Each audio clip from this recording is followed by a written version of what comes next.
teman-teman di teater modern itu belajar pada yang ada. Jangan golek-golek sing apa dari sing belajar dulu apa yang ada, apa yang kita temui di sekitar kita, apa yang mungkin dunia siapa saja. Jangan berpikir junior, senior, apa-apa, gak usah. Berpikirlah sebagai manusia. Yang selama ini menurut saya, kendala-kendala yang kita hadapi juga di situ. Kita nggak berpikir apa yang ada, kita menganggap, wah saya ini orang baru, ya kita tidak pernah berkembang. Kalau kita tidak merasa, wah.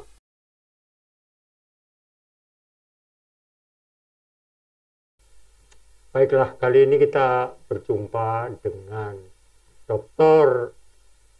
Autar Abdillah. Beliau adalah pengajar atau dosen di UNESA, tepatnya pada Fakultas Seni, Drama, Tari, dan Musik. Singkatannya nanti beliau yang daripada saya keliru. Kali ini juga kita akan berbicara tentang teater modern. Teater modern. Saya tidak terlalu banyak mengerti apa itu teater modern, tapi yang ingin saya sampaikan itu, menurut pengetahuan saya, disebut teater modern itu adalah karena, ini pengetahuan saya, misalnya film atau jenisnya, sinetron dan sebagainya, itu ada sutradara dan ada naskah. Tidak seperti teater-teater tradisional yang memang ada plot, tapi ya plotnya cantum itu siapa aja boleh. Tapi mudah-mudahan saya salah. Apakah teater modern itu harus perlu adanya sutradara dan sebuah naskah yang terinci menjadi scene by scene. Mas Autar Abdillah, saya panggil Mas Autar saja. Pengembangan teater modern menurut Anda maksud saya, yang disampaikan pada materi-materi kuliah di Indonesia, itu kira-kira sebagai pembukaan apa ini? Oke, teater modern. Jadi sebelum kita baca perkembangannya, mungkin kita ada baiknya melihat apa sih teater modern itu sebenarnya. Yang pertama tentu berbeda persepsi teater modern di Indonesia dengan di Barat. Itu berbeda. Jadi dan berbeda letak bedanya. Ya, dan beda juga drama modern dengan teater modern. Nah, ini jadi kalau tadi menyangkut sutradara dan naskah, itu berarti sutradara dan drama, bukan sutradara dan teater. Oh ya. Nah, gitu. Jadi yang pertama, di Barat itu disebut sebagai drama modern karena ada perlawanan terhadap Bible. Dulu kan drama itu kan asalnya harus berdasarkan Alkitab. Nggak bisa Alkitab, sikat. Nah, itu sampai abad pertengahan, sampai pencerahan. Maka orang menyebut tokoh drama modern itu adalah Henrik Ibsen, orang Norwegia. Dia seorang penulis naskah, realisme, dan naturalisme. Mengapa dia disebut sebagai tokoh drama modern, bukan teater modern? Akan berbeda nanti dengan tokoh teater modern. Karena dia... Berarti kita bedakan antara teater dengan drama. Betul. Harus kita bedakan letak posisi drama modern dengan teater modern. Kalau enggak, akhirnya kita nanti jumbo antara sutradara, aktor, naskah. Ini akan jumbo kalau kita tidak melihat perbedaan itu. Nah, karena memang Ibsen itu dia tidak hanya berada di realisme, tapi di naturalisme juga. Dia mengubah pola bicara sesuatu itu keseharian. Jadi dia bicara tentang tentara, dia bicara tentang ibu, dia bicara tentang para ningrat yang kena sipilis gitu. Jadi sehari-hari sekali. Dan sudah menentang tatanan. Kalau kita di sini tatanan keraton gitu ya. Kalau di sana tatanan-tatanan yang mengarah kepada kekuasaan-kekuasaan kerajaan. Kemudian teater modern, kita ambil Barat dulu supaya kita bisa melihat Indonesia itu bagaimana cara pandangnya. Nah, di Barat itu teater modern itu tokohnya namanya Jacques Cappeau, Prancis. Nah, gitu. Di teater modern. Mengapa kok Jacques Cappeau? mengapa bukan Grotowski, bukan ini, bukan itu sebagainya, karena Zakapau itu sudah mulai mengubah. Kalau dulu teater itu meja, kursi, pemandangan, Zakapau nggak ada lagi, teater yang manusia, orang gitu. Nah, di barat itu kemudian muncul istilah teater modern itu adalah aktor dan sutradara. Nah, itu konsep teater modern. Jadi aktor, sutradara, bukan naskah. Naskah sudah selesai. Nah, ada play reading committee, komisi untuk membaca.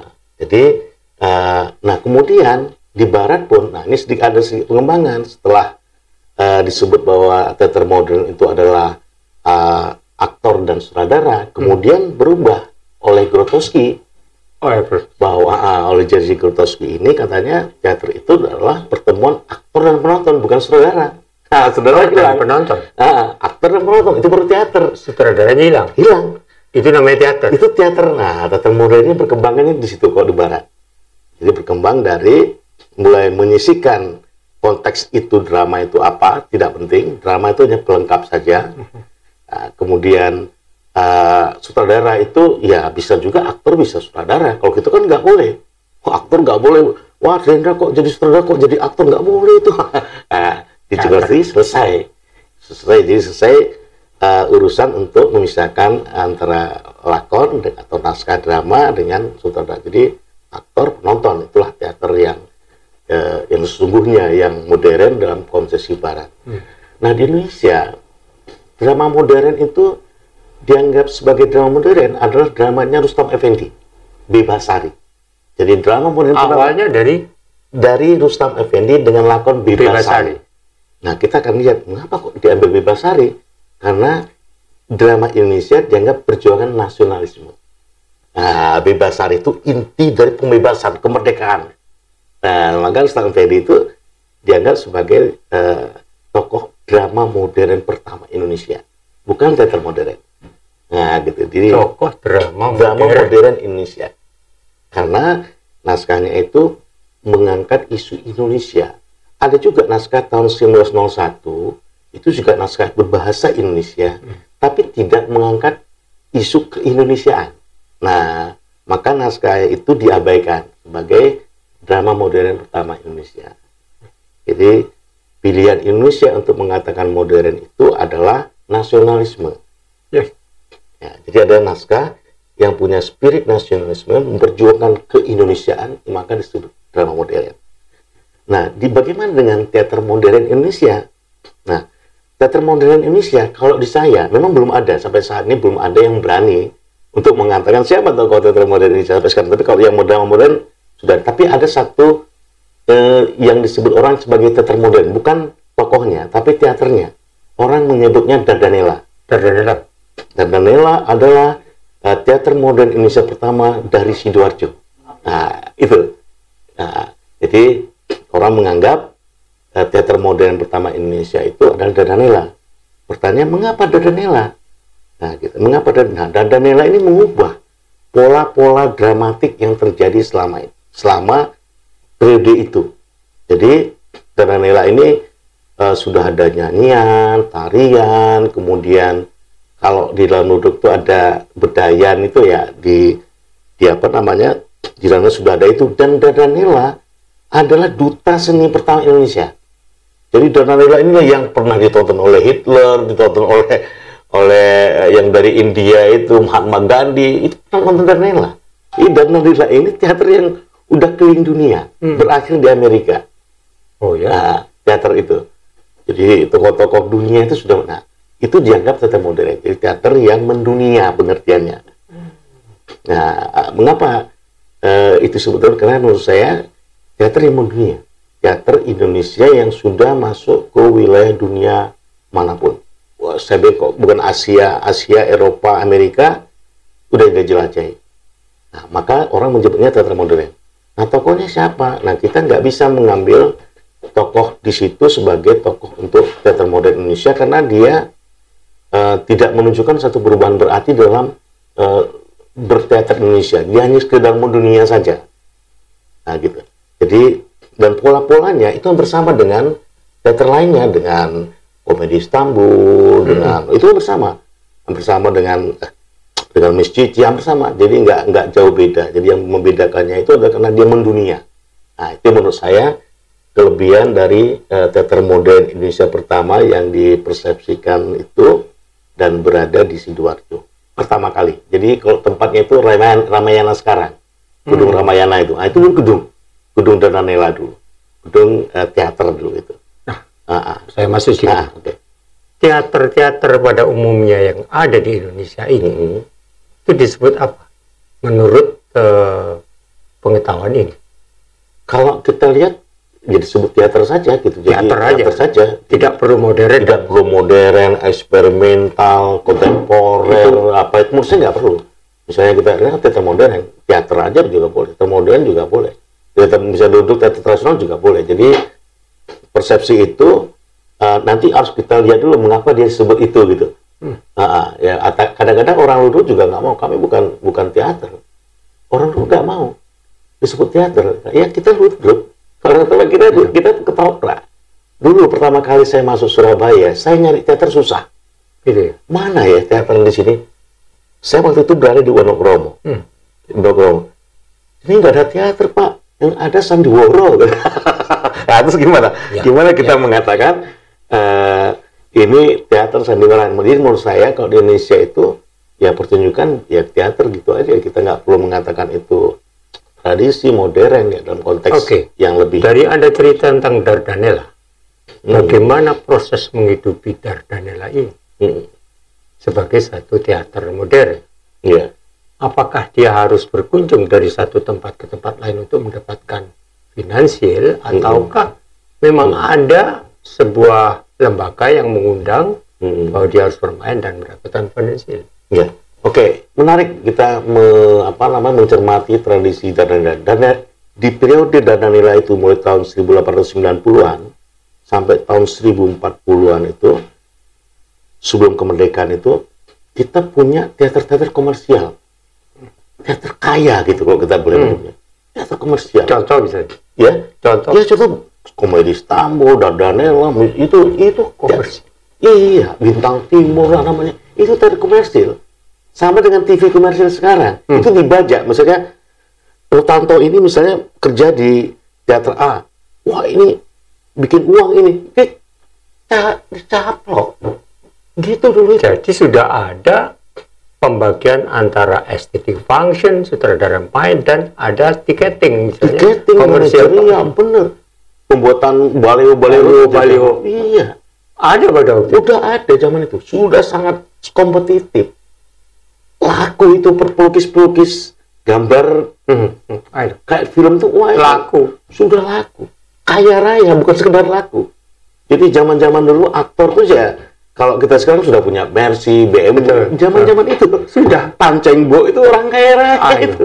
Ya. Kenapa? Karena komersial itu sudah ada. Itu pertama yang kita lihat di periode itu.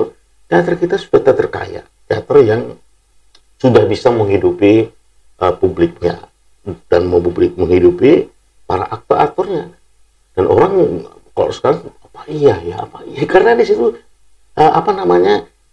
dunia perdagangan, persaudaraan itu kencang. Karena di tempat-tempat itu adalah tempat-tempat pertemuan. Ya kayak misalnya Dardanella itu. Itu dulu tempat pertemuan sampan-sampan, perahu-perahu. Itu iya, orang berkumpul di Wonokromo. Yang di Sidoarjo. Begitu juga di sini Wonokromo. Jadi tempat-tempat di mana ada pertemuan-pertemuan, entah itu lewat laut, lewat darat, pasti situ ada satu kelompok seni budaya. Misalnya Komedi Istanbul, itu daerah laut. Komedi Istanbul itu daerah, kalau kita lihat daerah Kapasan, itu daerah-daerah yang getek-geteknya itu, yang perahu-perahu kecil apa ada di situ.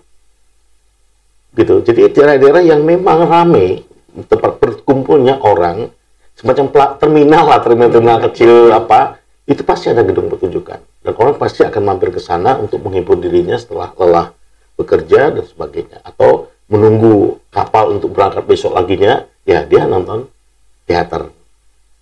Nah, jadi memang pada masa itu perkembangan teater itu sudah sangat komersial dan tidak perlu lagi Tadi misalnya ditanyakan soal apakah perlu manajemen dari negara, apa nggak perlu. Manajemen mereka manajemen swasta, ya, semacam PT-PT teater gitu loh. Ya, jadi mereka sudah mampu atau sebagai civil society yang mampu untuk menghidupkannya, dan itu rebutan. Oh ya? Jadi iya, jadi kalau saya bayangkan terus kayak televisi aja, rebutan orang, wah itu bagus ya baca beritanya, diambil jadiin kepala apa di sini kan, kepala bagian supaya gajinya lebih tinggi. Di teater juga gitu. Anda penulis yang baik, Anda asmara misalnya, caplok. Anda kerja di kami aja, bikin naskah buat kami saja. Anda di sana bayar berapa? 1.000, sini 2.000. Siapa yang nggak mau? Nah, jadi dulu itu rebutan gitu, rebutan jadi penulis naskah, aktor, sutradara, penulis apa, pembuat baleho, teater, itu rebutan. Artinya bahwa ketika zamannya Dardanella itu sampai sekarang menurun. Menurun dalam arti bagaimana publik mempersepsikan dan publik mencintainya gitu. Ya dipersepsi, oh teater itu seperti apa, dan publik mencintainya itu seperti apa terhadap teater-teater yang ada itu. Nah, pertanyaan mengapa? Di mana tak perbedaan itu? Nah, kalau kita lihat di periode Jepang sajalah, Jepang sudah mulai mempolitisir teater.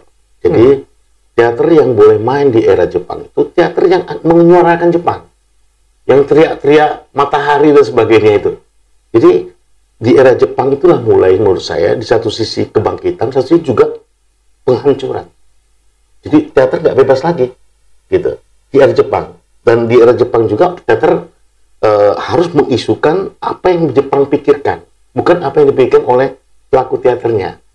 Karena apa? Karena Jepang merasa, wah teater ini bisa saya manfaatkan untuk menggalang perasaan tentang Jepang, kemauan-kemauan Jepang, kehendak-kehendak penguasa Jepang. Itu menurut mereka bisa lewat teater. Saya pernah nonton kabuki. Termasuk teater atau bukan? Oh ya, teater. Kabuki itu teater.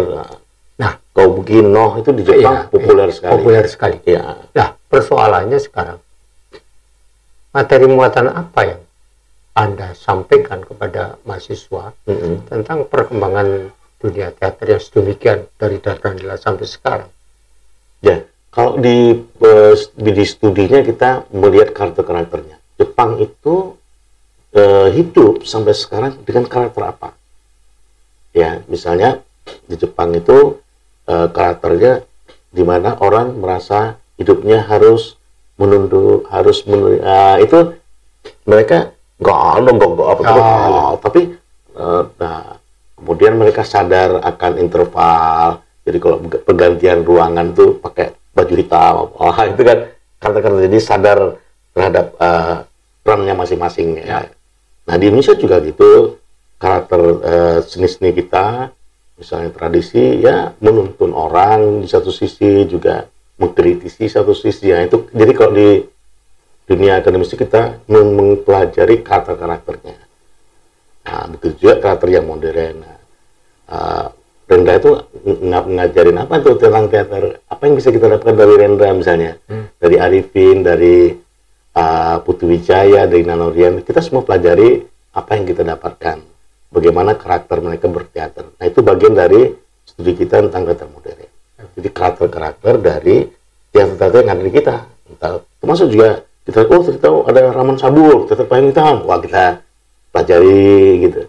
Oh ada teater Kubo Tindon, kita pelajari. Oh di Surabaya ada Bengkel Muda Surabaya, kita pelajari. Oh ada muncul teater apa saja. Sampai sekarang ini, menurut Anda, Surabaya Ya. Atau Jawa Timur boleh. Adakah sebuah kelompok teater yang masih tetap eksis dan terus melakukan studi-studi tadi? Kalau melakukan studi saya pikir nggak ada. Nggak ada. Kalau studi ya, mengapa tidak ada? Karena teater-teater kita di Surabaya maupun dimanapun lah, di Bandung atau di mana saja, lebih disibukkan dengan persoalan internalnya. Kadang-kadang pemainnya yang hilang, ya kan, mencari naskah yang susah. Ini kan, mencari naskah susah, mencari ini susah, dan ini menurut saya ya problem ya, mengapa studi kajian di teater itu melemah gitu, dan mengapa juga akhirnya publik itu tidak bisa berkomunikasikan dengan kerja teater yang ada gitu. Nah, itu menurut saya yang yang perlu digali di mana saja. Menurut saya bukan Jawa Timur saja, bukan Surabaya saja, tapi hampir di seluruh Indonesia ada persoalan itu. Mohon maaf. Apakah tidak ada cawe-cawe atau cawe-cawe dari pemerintah daerah setempat? Ada, menurut saya ada. Jadi Surabaya misalnya, kita disediakan gedung di Balai Budaya itu. Balai Pemuda, kan namanya kan Balai Budaya. Oh, sudah Balai Budaya. Nama gedung itu Balai Budaya di lingkungan Balai Pemuda. Nah, di situ sediakan setiap bulan itu ada main ketoprak boleh, ludruk boleh, apa boleh. Nah, itu ada peran pemerintah kota Surabaya. Tetapi di tempat lain nggak ada. Justru Surabaya lah yang memiliki pola semacam itu. Nah, di tempat lain lebih pada insidental gitu. Misalnya saya seniman ya coba Pasuruan misalnya. Ya. Wah, saya mau bikin pertunjukan ini. Wah, hanya 1 kali dalam 1 tahun, dan itu mungkin hanya saya saja. Gitu. Nah, itu yang. Tapi kalau di Surabaya saya lihat peluangnya banyak orang bisa. Nah, cuma dari jumlah kesenian yang ada di Surabaya tentu tidak mencukupi. Dulu waktu jadi Sekjen Dewan Kesenian Surabaya, saya pernah mengusulkan jangan di pusat kota, buatlah kesenian di wilayah kecamatan-kecamatan. Karena apa? Karena yang nonton tuh ya ini, masyarakat ini. Ya. Masyarakat yang ada di kecamatan ini. Betul. Ciptakan kesadaran seninya di mereka gitu, di kecamatan, bukan di kota. Gitu, misalnya kecamatan Semolo, kecamatan Mulyorejo, bikin kelompok seni, ciptakan seni yang berkualitas di sana. Kalau ada kesenian di kota, mereka akan nonton. Oh, kesenian kita hebat mana ya sama itu ya, gitu. Jadi ada ini gitu, ada motivasi nonton kesenian lain. Lalu kelemahan-kelemahan apa yang berkembang saat ini tentang teater dalam tanda petik modern yang berada di Indonesia? Kelemahan tidak mampu untuk memproduksi, atau kelemahan-kelemahan tadi kurangnya para pemain, atau apa kira-kira kelemahan-kelemahan yang ada di teater di Indonesia? Iya, menurut saya paling menonjol itu kelemahannya tidak ada tujuan dan tidak ada nilai gitu. Jadi berkesenian tujuannya apa nggak jelas. Nilai yang saya ciptakan itu apa nggak tertanam itu, dan tidak dieksplorasi gitu ya. Misalnya kalau saya berteater, kadang-kadang yang muncul adalah wah supaya ditonton orang, wah saya ini aktor, wah saya ini sudah bisa nyiter. Menurut saya tujuan itu yang terputus menurut saya. Tujuan orang tampil dalam produksi teater, dan kemudian nilai apa yang mereka bisa ciptakan pada masyarakatnya sekarang. Mereka nggak tahu milenial itu apa, seperti apa, globalnya di mana ya. Kemudian apa mall berkembang itu dianggap sebagai perusak, kan menurut saya itu yang kadang-kadang persepsi yang tidak konstruktif terhadap dunia sekarang ini, itu yang menurut saya melemahkan banyak hal, termasuk seni apa saja. Nah, bahasa kerennya kalau kita ngomong tujuan negara itu kan mencerdaskan. Betul. Mencerdaskan. Apakah tidak ada nilai-nilai tentang mencerdaskan kehidupan bangsa misalnya? Itu salah satunya. Kemudian bagaimana kita bertahan hidup? Ya. Survival of fittest. Itu di zaman Yunani sudah ditanamkan itu. Betul. Sehingga mereka apapun seninya mereka hidupkan. Mereka nggak peduli hujan panas mau pageblok apa-apa itu, nggak peduli mereka. Karena saya mau komparasi. Saya ke Yunani nonton teater di sana. Saya ke Cina nonton sampai Engkai. Di sana saya nonton Oedipus. Ada mereka alam itu menciptakan mereka. Betul. Artinya para pemain ini bersinergi dengan alam. Betul. Ketika saya pergi ke Thailand, panggung ini, kalau ini panggung, di depan panggung ini ada halaman luas. Misalnya gajah sama gajah bertarung. Ini saya tidak pernah jumpai di Indonesia. Apakah ini masih konsep teater modern menurut Anda? Iya, itu konsep di mana orang sadar bahwa orang lain membutuhkan orang yang lain lagi gitu. walaupun itu hanya sebetulnya gajah, kuda atau apa ya, seperti kata kita lihat lah kalau setiap malam minggu ada mobil yang pakai lampu-lampu itu kan, itu suatu pertunjukan luar biasa menurut saya. Luar biasa. Dan harus dipelihara gitu. Jangan wah ini memacetkan kita misalnya, waduh enggak, harus kita nikmati menurut saya. Betul. Nah jadi yang produk-produk semacam itu, yang produk masyarakat yang benar-benar lahir dari masyarakat itu sendiri, itu harus disupport. Nanti akan jadi sesuatu yang lain kalau dia diberikan kesempatan gitu. Jadi misalnya ada gajah atau mungkin kayak lampu-lampu itu, kalau mereka disupport terus, tidak diberikan halangan-halangan hambatan untuk mereka melalui, akhirnya akan jadi sesuatu yang lain. Menjadi sesuatu inspirasi bagi entah itu seni rupanya, entah itu teaternya, tarinya. Kalau itu hidup bersama masyarakatnya. Tapi kalau dicekoki harus bikin ini, ya hanya instan saja yang kita akan dapatkan. Akankah kita punya suatu bukan arena teater yang mencukupi tentang kebutuhan, misalnya ketika terjadi perang antara Majapahit dengan ini, itu ada gajah, ada kuda, ada ini yang mencukupi tentang sedemikian rupa yang namanya personil ini. Ada nggak di Indonesia semacam itu? Ya kalau di Indonesia tidak ada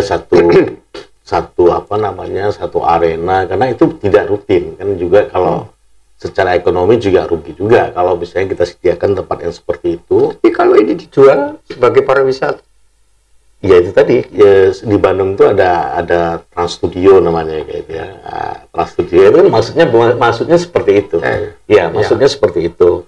Tapi kan tidak seperti yang kita bayangkan ya, seperti ada era Majapahit apa yang dulu yang bisa membuat kita bangga menjadi orang Indonesia misalnya kan. Nah, itu memang tidak menjadi prioritas kalau saya lihat ya. Trans Studio pun saya pikir akhirnya tadi larinya kepada nasionalisme tadi. Betul. Akhirnya ya muncul, menurut kesan saya itu ya artifisial saja yang muncul. Nah, ini yang menurut saya kalau memang misalnya di Trowulan lah misalnya, ya kan? Ayo di Trowulan tuh kita ciptakan satu tempat rupa representatif untuk sebuah teater modern. Betul, kita mungkin 1 bulan sekali atau 2 bulan sekali dan mereka dihidupi ini orang-orangnya ini. Nah, ini kan juga yang menurut saya memang belum bisa terbayangkan lah untuk kita untuk menghidupi arena itu dan segala sarana prasarananya. Kita belum mampu lah menurut saya untuk melakukan itu.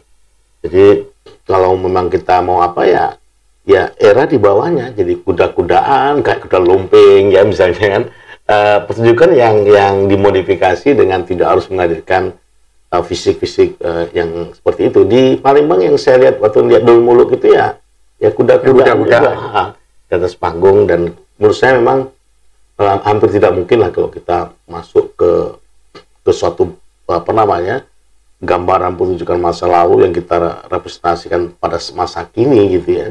Itu memang saya bayangkan kayak Trans Studio itu juga tidak mudah bertahan juga gitu ya, karena memang kita kan pertunjukan itu kan tidak berdiri sendiri, ada manajerial untuk mengambil wisatawan di sini ya. Kalau lokalnya saya pikir tidak mampu ya, harus menarik bagaimana kok kayak Singapura mampu karena isunya kita setiap hari mimpi pengen ke sana gitu loh.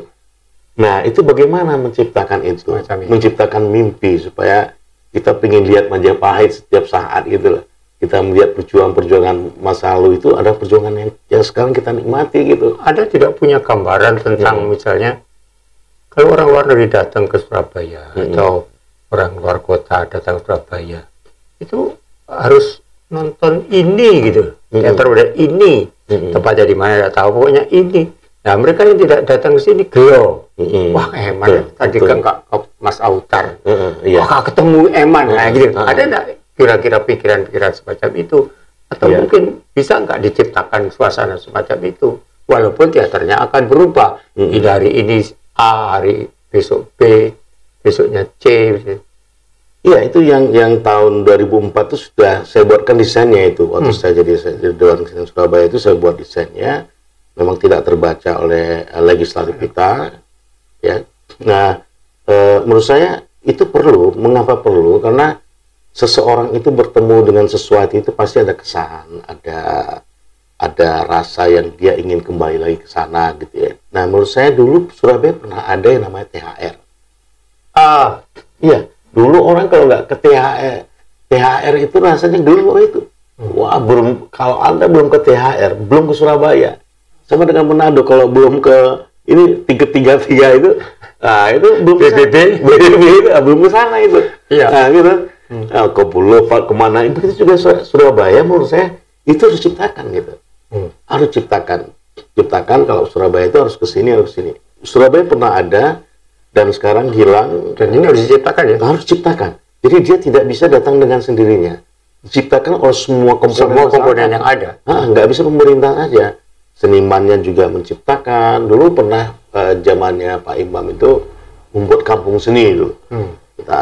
Imam Utomo ya? Iya, zaman Pak Imam Utomo. Tapi juga akhirnya terbentur dengan kondisi sosial yang ada waktu itu. Nah, sekarang saya pikir harus digeluarkan terus. Sekarang Sidoarjo juga punya kampung seniman. Ya, tapi juga tidak hanya ini saja, dan hanya kemauan saja, tidak ada kerja keras. Jadi menurut saya semua daerah kita ciptakan bagaimana supaya suatu daerah itu punya produk-produk unggulan atau juga katakanlah produk-produk senian yang bisa disaksikan setiap saat dan ada jaringan yang bekerja di situ. Oke. Sebelum penghujung, kira-kira apa pesan Anda kepada kelompok-kelompok teater dalam tanda petik modern tadi? Pesan apa yang harus seyogianya mereka harus dapatkan? Ini loh mestinya. Ini. Ya, yang pertama menurut saya teman-teman di teater modern itu belajar pada yang ada. Oke. Jangan golek-golek belajar dulu apa yang ada, apa yang kita temui di sekitar kita, apa yang mungkin dunia siapa saja. Jangan berpikir junior, senior, apa-apa, nggak usah. Berpikirlah sebagai manusia. Yang selama ini menurut saya kendala-kendala yang kita hadapi juga di situ. Kita nggak berpikir apa yang ada, kita menganggap saya ini orang baru, ya kita tidak pernah berkembang kalau kita tidak merasa wah kayak Bung Karno itu, wah kita negara besar nih, gempur tuh. Nah itu pertama, itu menurut saya tertanam pada pelaku teater kita itu apa yang ada dan spirit untuk menjadi besar. Nah yang kedua menurut saya orang teater kita itu menghindari untuk mengeluh. Menghindari untuk seyogianya untuk menghindar pada mengeluh. Iya. I know. Ya, kira begitu ya. Kalau saya lihat ya, bekerja saja gitu. Bekerja saja. Jadi jangan terlalu merasa tidak mampu, merasa tidak bisa, Pak. Bekerja saja karena pengalaman menunjukkan seni besar itu datang dari bekerja yang dia tidak ini gitu, tidak dibatasi oleh genggaman yang besar-besar yang dia merasa tidak bagian dari itu. Nah, yang terakhir menurut saya jangan terpaku pada orang lain, pada pemerintah misalnya. Pemerintah jangan terpaku pada sarana prasarana gitu ya. Jangan terpaku pada donasi gitu ya. Ini kan orang menurut saya berdiri di situ gitu loh. Pemerintah ini menurut saya betul, kita bekerja saja gitu. Apa yang bisa kita kerjakan, kita ciptakan, nanti orang akan melihat. Nah, gitu. Jadi misalnya pemerintah itu tidak tahu, ya nggak apa-apa, bikin kesenian, nanti pemerintah akan tahu, gitu. Kayak Renka itu ya nggak dalam mana-mana dia pergi ke Parangtritis bikin sesuatu yang jalan kaki dari aneh. Akhirnya orang melihat. Ada apa ini? Ada apa? Orang ikut. Jadi saya lihat dari perkembangan ada greget gitu ya. Betul. Orang ada greget dan orang merasa memiliki dan orang ingin menjadi itu gitu. Nah, saya ingin tuh menjadi menjadi seperti itu. Saya pikir wah gitu. Jadi tidak melihat dari hasil akhir, tapi proses itu akan menentukan seseorang menjadi sesuatu gitu. Nah ini menurut saya yang selama ini kita merasa wah kita merasa sendiri, merasa gitu. Mengeluh. Betul, mengeluh. Jadi dia sehari-harinya cuma nah ini menurut saya apalagi COVID semacam ini iya betul. Pandemi semacam ini lakukan saja dengan cara apa saja ya, kita ciptakan seni yang memang sekarang masyarakat butuhkan apa gitu. Nah kalau kita berjaring apa kita ikutin. Kalau misalnya kan wah saya nggak punya pulsa, kok semua warkop Indonesia itu ada wifi. Kalau kita ini loh ya, kalau bisa, wah kota aja nggak ada, warkop saya gitu. Warkop semua free wifi, nggak ada kendalanya kalau di kota loh ya. Pertanyaan penghujung. Anda sangat sibuk memang. Sebagai seorang dosen, saya tahu, ya toh, pasti sibuk. Pertanyaan terakhir, bagaimana dengan keluarga? Apakah istri mendukung? Apakah putra-putra juga oke-oke aja? Jadi penting ini. Karena majunya seorang laki-laki itu dari istri. Betul kan? Iya. Jawab dulu, betul kan? Betul. Bagaimana? Ibu bagaimana? Ya. Dengan apa yang Anda sampaikan begini, kemudian Anda harus lari ke sana kemari. Iya, sedari awal hubungan pernikahan kami itu hubungan pernikahan yang sudah tahu sama tahu. Ya, jadi saya ini pekerjaannya apa? Jadi saya sebelum jadi dosen jadi penulis, jadi freelance-nya penulis di mana-mana. WTS lah, wartawan tanpa surat kabar. Iya betul, WTS. Saya itu dulu WTS. Jadi nulis di mana-mana. Saya Indonesia sampai ke Bali, pos 1 apa semua saya Indonesia tak. Nah dulu jadi situasi hidup itu menurut saya menjadi irama yang tidak berhenti gitu. Jadi dulu apa namanya bekerja dengan cara seperti itu, dengan dunia buku, dengan dunia tulisan, dengan dunia yang tidak dunia yang mana-mana ya. Paling traveling ke sana untuk mencari berita, untuk menggali sesuatu itu ya.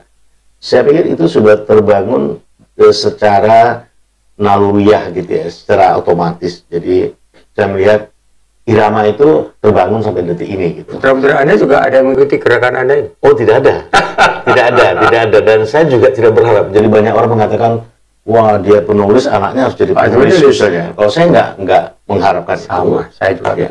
Nah itu karena memang masing-masing anak itu punya jalan hidupnya sendiri.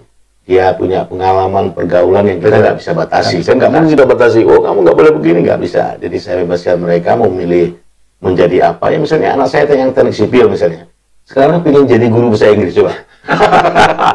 Dia teknik sipil ya. Di lulusan Malang kan, Poltek Malang itu pernah bekerja di 2 tempat. Kemudian sekarang malah berpikir ingin jadi guru bahasa Inggris. Ini nggak apa-apa, jadi kalau yang kedua tuh ada yang ingin jadi penari, nggak apa-apa.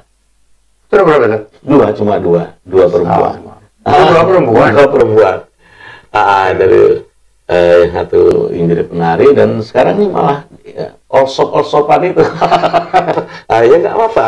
Ya, jadi pertama itu irama hidup. Jadi irama hidup yang sudah berjalan sedemikian rupa dan kami di dalam rumah itu sudah menikmati irama itu dan kami punya kebebasan masing-masing. Ya, jadi mau tidur malam mau minum apa kita nggak punya ini. Jadi kita punya kebebasan untuk menjalani itu dan menurut saya itu yang memelihara relasi rumah tangga, relasi keluarga itu di rumah kami.